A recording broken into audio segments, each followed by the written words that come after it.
Imagine this, you're at a fancy restaurant when suddenly a billionaire stands up and yells at a young waitress in front of everyone. He thinks his money gives him the right to humiliate her. But then, she replies with just one sentence that shocks the entire room and flips the power right back in her favor. What did she say? And how did it change everything? Let's dive into this unbelievable story. The restaurant was alive with a quiet elegance that evening. Golden chandeliers cast a warm glow over polished wooden tables, while the faint notes of a piano drifted from the corner. Waiters moved gracefully between guests, their trays balanced with crystal glasses filled with red wine and plates of gourmet meals. It was the kind of place where the wealthy came to escape the world outside, a sanctuary of fine dining and whispered conversations. Everyone seemed to be enjoying their evening, their laughter blending softly with the music, until a thunderous voice shattered the peace like a glass dropped on marble. "Do you even know what you're doing?" The words hit the room like an explosion. Heads turned. Conversations stopped mid-sentence. Even the piano player froze, his fingers suspended above the keys. The source of the voice was a man in a perfectly tailored gray suit. He had sharp features, slicked back hair, and an expression twisted with fury. His voice carried authority, the kind that came from years of being obeyed. But tonight, it carried something else too, arrogance. His name was Richard Lawson. To the outside world, Richard was a name that commanded respect, or fear, depending on who you asked. A billionaire investor with stakes in everything from tech companies to luxury hotels, he was the type of man whose photo appeared on magazine covers beside words like powerhouse and industry giant. But those who worked under him knew a different side, a temper as sharp as a knife and an ego that demanded constant feeding. And tonight, he had found a new target. Standing before him was Maya, a young waitress in a crisp white apron and a neatly pressed blue uniform. She was only 22, and this was her third month working at the prestigious restaurant. She was the kind of employee managers loved, on time, polite, attentive, and always with a gentle smile. But that smile was gone now. Richard towered over her, his face flushed with rage. He jabbed a finger toward the plate on the table. "Look at this. I said medium rare. Does this look medium rare to you?" The steak, perfectly seared and still glistening under the dim lights, hardly looked ruined to anyone else. But Richard didn't see food, he saw an opportunity to assert dominance, to remind everyone that he was the most powerful man in the room. Maya's throat went dry. Her hands, clutching the serving cloth, trembled slightly. She knew that wealthy customers sometimes came with tempers. She had dealt with impatience, with arrogance, with entitlement. But this was different. This wasn't a complaint, it was an attack. All around them, the restaurant had gone silent. Guests leaned subtly in their chairs, torn between curiosity and discomfort. Some shifted uncomfortably, glancing at their companions as if to ask, "Should we say something?" Others simply watched, wide-eyed, as if witnessing a scene in a play. At Richard's table, his business associates sat frozen. They had seen him lash out before, in meetings, in boardrooms, but never in public this way. They exchanged nervous glances but said nothing. Challenging Richard, even when he was wrong, was a risk very few dared to take. "What kind of place is this?" Richard continued, his voice rising. "I come here expecting excellence, and instead I'm served by people who don't even know how to follow simple instructions. Do you people even hire competent staff, or is this some kind of joke?" His words cut deeper than the insult itself. They weren't just about a steak.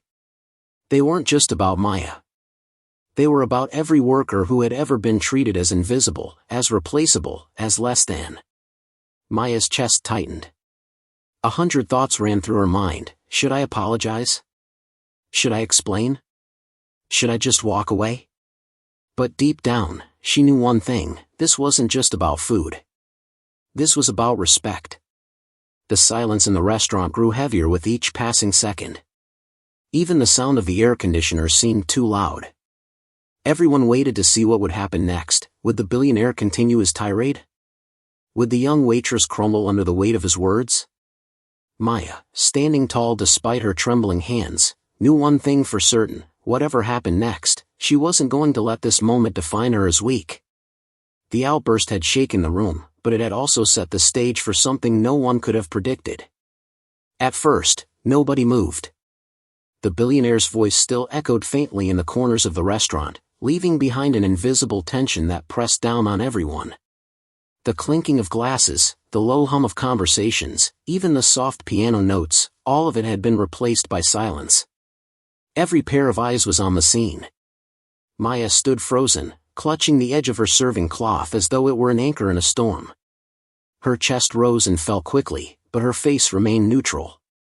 She knew one thing for certain: if she let fear show on her face, Richard Lawson would see it as victory. And Richard was the type of man who fed off victories, no matter how small. At his table, Richard's companions sat stiffly. They were all dressed in tailored suits and elegant dresses, the kind of people used to expensive wine and five-star service. But even they looked uncomfortable. Their smiles had vanished, replaced by wide eyes and tight lips. No one dared to intervene. Everyone in the city knew Richard's reputation. He wasn't just a wealthy man, he was a man with power. He had destroyed companies with a single decision, ruined careers with a single phone call. He could make or break fortunes in minutes, and he carried that power with him like a weapon. To challenge him in public was unthinkable. And yet, here he was, raising his voice at a waitress, as though the world had stopped to give him permission. "Answer me." Richard's voice cut through the air again, his finger jabbing toward Maya like an accusation. His face was red now, his jaw tight, and the veins in his neck strained as if his fury had reached boiling point. "Do you people even care about service? This is supposed to be a fine dining restaurant, not some roadside diner." The words were sharp, designed to humiliate. Maya felt her stomach twist. She had faced rude customers before, those who complained too much, those who treated her as invisible, but nothing like this. This wasn't just about a meal. It was about power. And the way Richard wielded it reminded her of every story she had ever heard of wealthy people thinking they were untouchable. In the back of the room, a couple exchanged nervous glances. The woman whispered, "Shouldn't someone say something?" Her partner shook his head quickly. "Not against him. You know who that is." Even the restaurant manager, who had emerged from behind the bar, hesitated. His instinct told him to step in, to protect his employee, but his fear told him otherwise. One wrong move and Richard Lawson could ruin the restaurant's reputation with a single phone call, or worse, a single post online. Maya glanced at Richard's business associates. One woman at the table, a tall blonde in an elegant black dress, leaned toward him and whispered urgently, "Richard, please. You're making a scene." But Richard only scoffed and shook her off. "A scene? No. This is what happens when standards collapse. This is exactly the problem with people today: no one takes pride in their work anymore. They think they can serve garbage and get away with it." His words stung, and not just for Maya. They carried a weight, a suggestion that some people were beneath him, undeserving of his respect. And then came the words that cut deeper than all the rest. "People like her," Richard said coldly, "should know their place." The restaurant seemed to collectively inhale at once. That sentence wasn't just rude, it was cruel, dismissive, and loaded with meaning. It wasn't about the steak anymore. It was about Maya as a person. The silence that followed was heavier than before. Guests shifted uncomfortably in their chairs, some looking away as if pretending not to see, others staring intently at Maya as though willing her to say something, to defend herself. Maya's chest tightened. Her ears rang with the sound of his words, replaying over and over. She felt anger rise inside her, mixing with fear. But above all, she felt something else: resolve. She could apologize and end the humiliation quickly. She could bow her head and let Richard win. That's what most people expected. That's what Richard expected. But deep down, Maya knew this wasn't just about her anymore. Every waiter, every cleaner, every worker who had ever been disrespected for simply doing their job, this moment belonged to them too.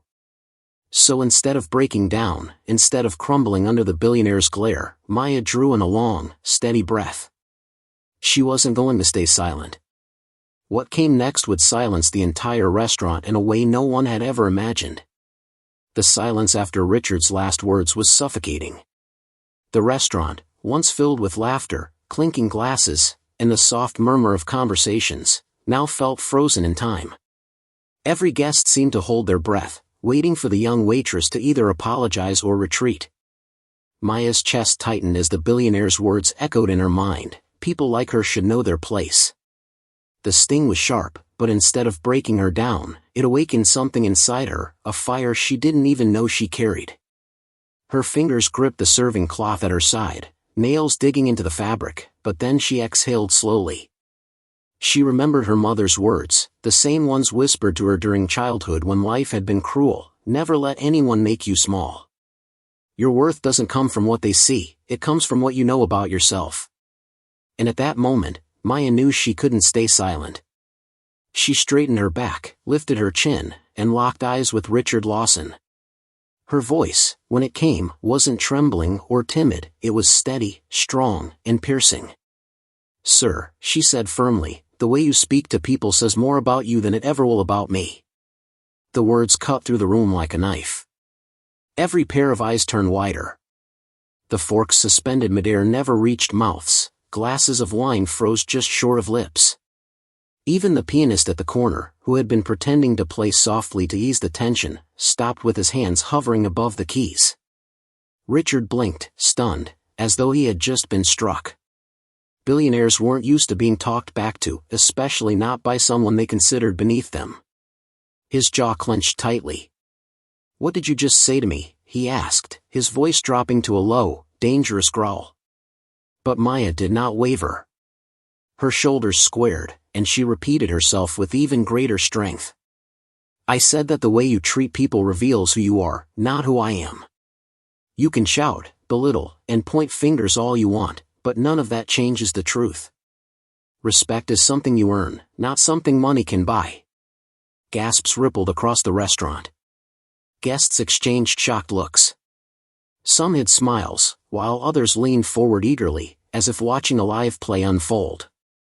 Richard's companions shifted uncomfortably at the table. The elegant woman in black who had tried to calm him earlier now looked at Maya with something resembling admiration, though she dared not say a word. One of the men across from Richard adjusted his tie nervously, avoiding his gaze, clearly wishing he could vanish into the shadows. But Maya wasn't finished. She took one more step closer to the table and spoke again, her voice lower but powerful enough to carry through the silent room. "I may be a waitress," she said, "but I take pride in my work. Every plate I carry, every table I serve, I do it with respect. And if you can't see that, then the problem isn't the food, and it isn't me. The problem is you." The weight of her words lingered in the air like thunder after lightning. For the first time that evening, it wasn't Richard Lawson who controlled the room. It was Maya, the waitress he had tried to humiliate, who now stood taller than the billionaire himself. For a moment, Richard Lawson didn't move. His face, once twisted with arrogance and anger, now flickered with something unfamiliar, hesitation. He opened his mouth to fire back, but no words came. It was as if Maya's sentence had knocked the wind out of him. Around the restaurant, the silence grew heavy, then shifted into something new. People were no longer looking at Maya with pity. They were looking at her with admiration. And they were looking at Richard with disgust. The billionaire scanned the room, his eyes darting from table to table. He realized with dawning horror that every guest was watching him, not with fear or respect, but with judgment. His power, usually unshakable, was slipping right through his hands. At his own table, the cracks began to show. One of his business partners, a man with slick dark hair and a loosened tie, leaned closer and muttered under his breath, "Richard, you need to stop. This isn't good for us." Another, a woman in a crimson dress, sighed audibly and shook her head. "Honestly, you're embarrassing yourself." Richard's eyes narrowed at them, but their words only confirmed what he already knew: he had lost control of the room. Maya, on the other hand, stood rooted to the ground, calm and collected. She didn't need to raise her voice. She didn't need to argue further. Her silence now was louder than any insult Richard could hurl. The billionaire clenched his fists, his knuckles white against the table. "Fine," he finally growled, trying to salvage a shred of authority. "Take it back. Bring me another one."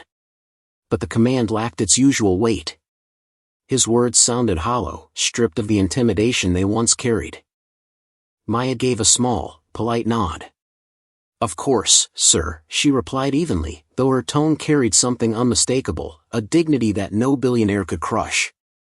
She reached for the plate with a steady hand, lifted it smoothly, and turned to walk back toward the kitchen. Her steps were deliberate, graceful, and filled with quiet defiance. And as she walked away, something extraordinary happened. It started with a single pair of hands clapping softly from a table in the corner. Then another. Then another. Within seconds, the entire restaurant broke into applause. The sound grew louder, rolling across the room like a wave. Guests rose slightly in their seats, some smiling broadly, others nodding in approval. The pianist, still frozen in his keys, let out a quiet laugh of disbelief before joining in the applause himself. They weren't clapping for Richard. They were clapping for Maya, for her courage, her strength, her refusal to bow down. Richard's face burned crimson. He glanced wildly around the room, his jaw tightening as he realized the applause wasn't going to stop. His empire of fear and power had no hold here tonight. Not in this restaurant. Not after what Maya had said. For the first time in years, Richard Lawson, the billionaire who had crushed competitors and silenced critics, sat powerless, humiliated, and utterly exposed. And Maya, the waitress he had tried to humiliate, had become the most powerful person in the room. By the next morning, the entire city was buzzing. Someone had recorded the incident on their phone and uploaded it online. Within hours, the clip spread like wildfire, shared on social media, replayed on news channels, and even quoted in headlines. The video captured everything: Richard Lawson, the billionaire, red-faced and shouting, Maya, standing tall and unshaken, and then the moment she delivered the sentence that left the entire restaurant stunned. "The way you speak to people says more about you than it ever will about me." Those words echoed far beyond the restaurant walls. They became a rallying cry, repeated in offices, schools, and homes. People from all walks of life shared the video, writing messages like, "This is exactly what the world needs to hear," and finally, someone stood up to arrogance with grace. Maya never expected fame. She had gone to work that night like any other, just hoping to finish her shift without mistakes. But her courage had struck a nerve. Reporters wanted interviews. Companies sent her job offers. Activists called her an inspiration. She wasn't just a waitress anymore, she was a symbol. Richard, on the other hand, faced a storm he couldn't buy his way out of. His PR team scrambled to repair his image, releasing statements about misunderstandings and stress, but the damage was done. Investors began distancing themselves. His business partners questioned his leadership. In boardrooms and offices, people whispered about the billionaire who had been humbled by a waitress. And through it all, Maya remained grounded. She didn't boast about what she had said. She didn't seek revenge or fame. When asked why she had spoken up, she simply replied, "Because respect should be given to everyone. If we stay silent when someone tries to take it away, they'll never stop." Her words reminded the world of something important: money and power might intimidate, but true strength comes from dignity, integrity, and courage. That night in the restaurant proved one timeless truth: sometimes the most powerful voice in the room isn't the loudest one, it's the calm, steady voice that dares to speak the truth. And Maya's truth would never be forgotten. And that one sentence became more powerful than the billionaire's money or influence. Maya proved that true strength doesn't come from wealth, it comes from respect and courage. If you enjoyed this story, don't forget to hit the like button, subscribe to the channel, and turn on the notification bell so you never miss more inspiring stories like this one. Thanks for watching, and I'll see you in the next story.